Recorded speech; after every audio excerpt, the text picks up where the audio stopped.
அம்பரமே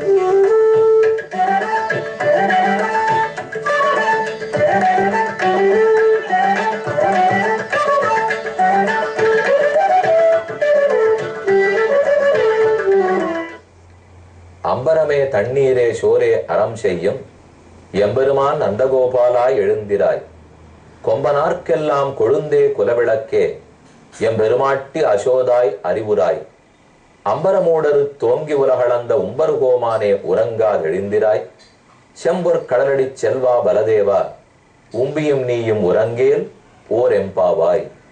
ஆண்டாளுடைய திருப்பாவையில் 17வது பாசுரம் இது. ஆண்டாள் ஒரு பெண்ணாக கோபிகா ஸ்திரீயாக எழுப்பிக் கொண்டு பகவான் கண்ணனுடைய திருமாளிகை வாசலில் வந்து நிற்கிறாள்.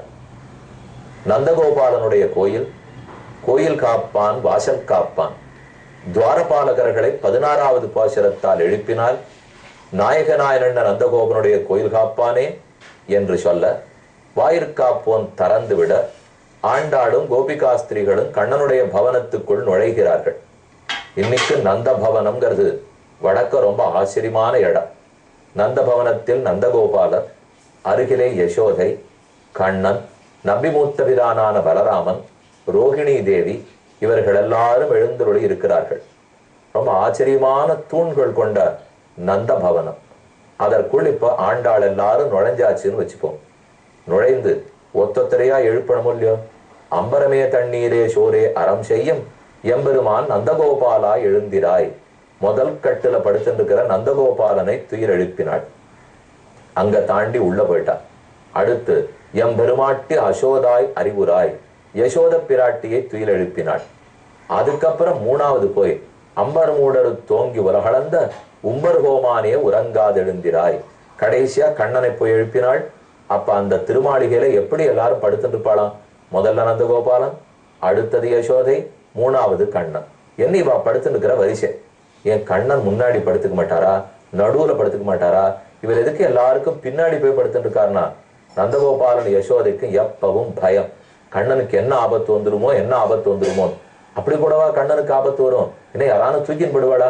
ஆண் பிள்ளை தானே, என்ன ஆயிடும் என்று கேட்டால், இல்ல, கண்ணனுடைய பேரன் அனிருத்தன் அவன் தூங்கிட்டு இருக்கிறச்சே சித்திரலேகா கட்டுலோட தூக்கின்னு போயிட்டா, அதனால சாமானியப்பட்டவா இருக்கிற ஊர்லேது ஆண்கள் தூக்கின்னு இருந்தா கூட பிடிச்சிருந்ததுன்னா பெண்களே தூக்கின்னு படுவா.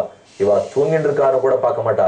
அப்ப பேரன் அழகுக்கே ஒருத்தி தூக்கின்னு போயிட்டாள்னா கண்ணனுடைய அழகுக்கு எத்தனை பேர் தூக்கின்னு பட மாட்டா?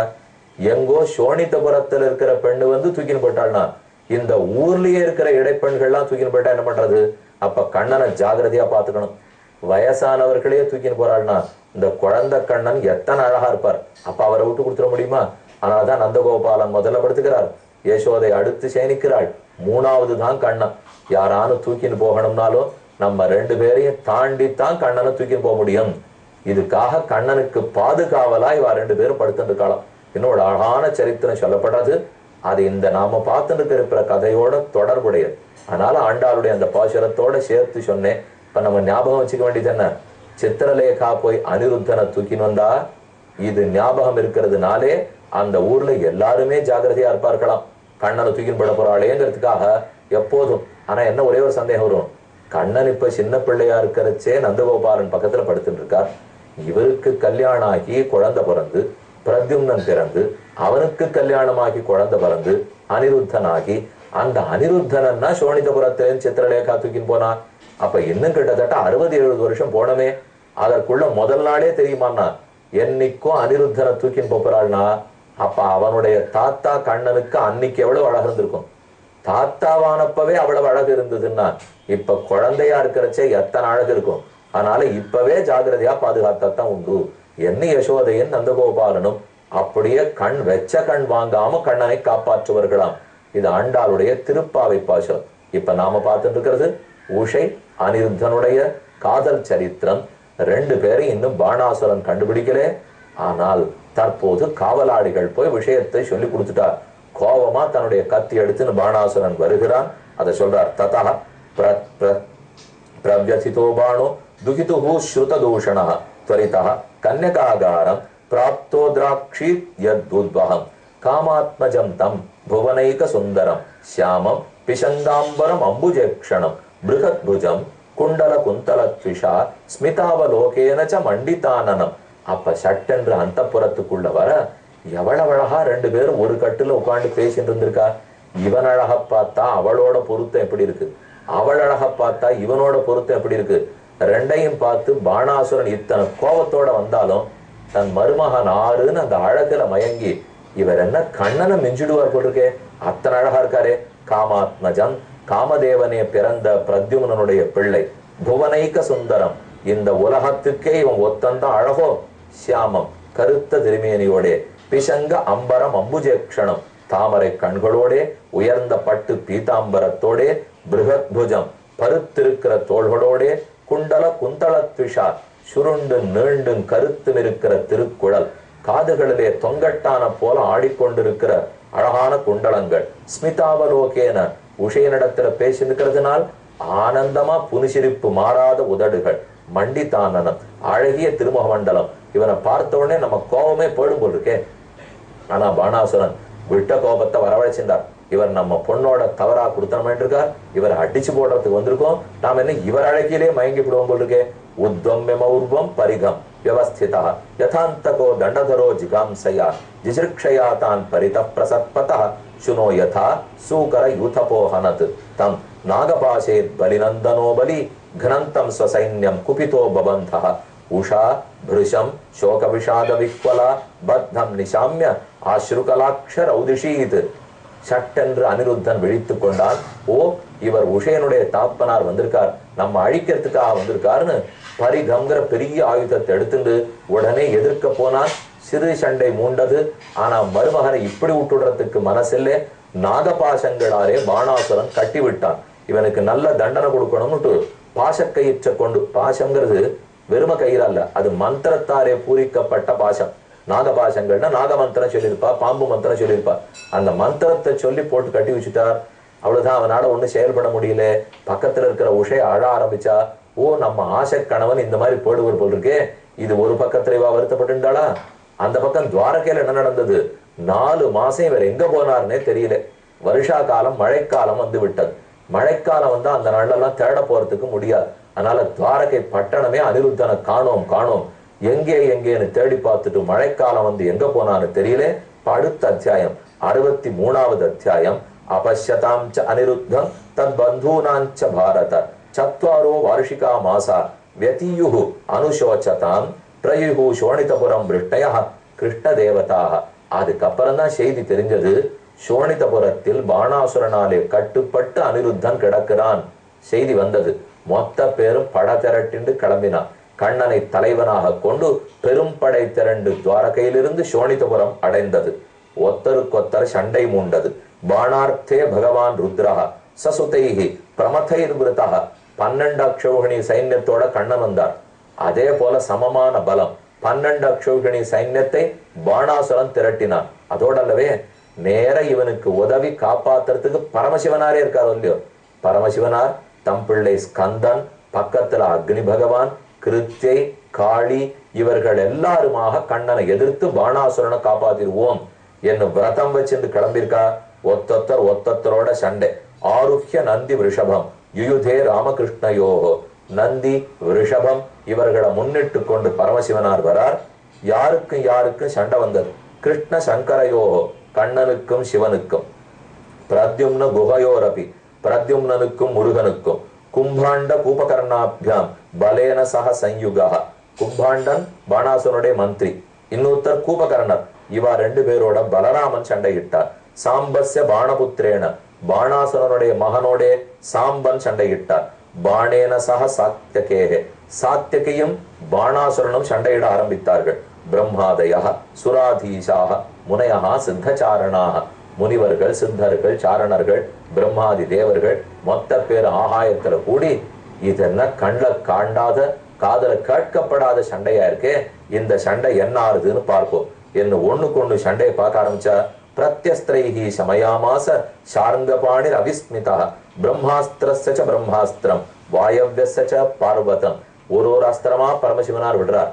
வாயவ்யாஸ்திரம் வந்தா பார்வதாஸ்திரம், நாகாஸ்திரம் வந்தா காருடாஸ்திரம், பிரம்மாஸ்திரம் வந்தா பிரம்மாஸ்திரம், பாசுபதி அஸ்திரம் வந்ததென்னால் நாராயணாஸ்திரம் என்ன ஒண்ணுக்கொண்ணு அஸ்திர சங்கிராம், பெரிய சண்டை மூண்டது.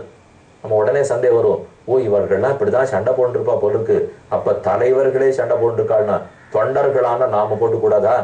அந்த தலைவர்களுக்கு இருக்கிற சக்தி ரொம்ப அதிகம், அவர்களுக்கு இருக்கிற பெருமையும் அதிகம். அவர்கள் இப்படியும் செய்து கொள்ளலாம், நாளைக்கே மாத்திக்கவும் மாத்தினுடுவா. இது மொத்தமே நமக்கு ஒரு பாடங்கத்து கொடுக்கறதுக்காக கூட இருக்கும். கீழே ஒரு நாள் பார்த்தோமோ இல்லையோ, திருக்குறுங்குடியோ திருக்கோட்டியூரோ உத்தமர் கோவிலோ இங்கெல்லாம் விஷ்ணு கோவிலுக்குள்ளே பரமசிவனார் இருக்கிறார்னு பார்த்தோம். அதே போல சிவ தேவாலயங்களுக்குள்ளே விஷ்ணு இருக்கிற இடம் காஞ்சிபுரத்துக்கு பக்கத்துல போனா ஆச்சரியமான கோவில் ஏகாம்பரேஸ்வரர் கோவில். நீண்டு நெடிய இருக்கக்கூடிய பிராகாரம், உள்ளுக்குள்ள போறோம். அவருடைய உள் பிராகாரத்திலேயே ஒரு மூலையில் நிலா திங்கள் துண்டம், அற்புதமான திபதேசம். பெருமானே அந்த இடத்துல சேவை சாதிக்கிறார். ஆழ்வார் பாசுரத்தில் நிலா திங்கள் துண்டத்தாயின்னு பாடியிருக்கிறார்.